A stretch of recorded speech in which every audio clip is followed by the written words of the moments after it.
The ability to rise high in worship is directly correlated to your ability to go deep in understanding the nature of God.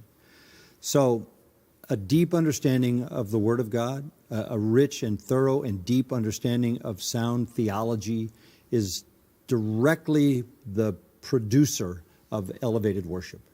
If you have a superficial understanding of God, you have superficial worship. Even if somebody's whipping you up into a frenzy and it's loud and noisy and the lights are flashing and the noise is overpowering, that's not necessarily worship. That's just noise.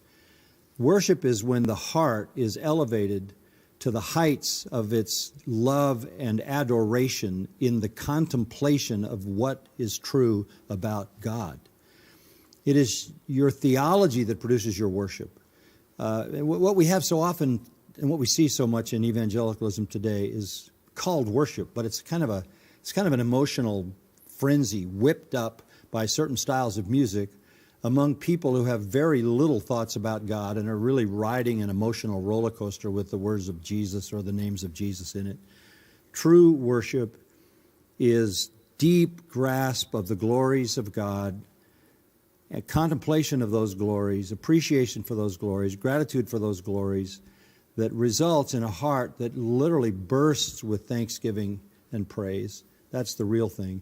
And the reason that if you come to, for example, Grace or you go to St. Andrews, they're singing hymns. Why are they singing hymns? Because they don't need to be whipped into some emotional frenzy.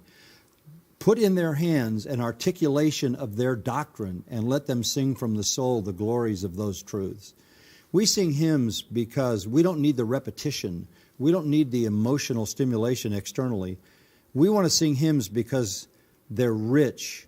They advance the truth from verse to verse to verse, and then they celebrate that truth in the choruses. So when you think about, well, hymns, that's old-fashioned. No.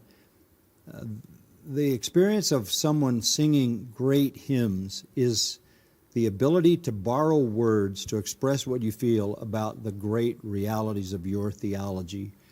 That's a very different experience than some emotional experience with lights and loud noise. That may not be worship at all.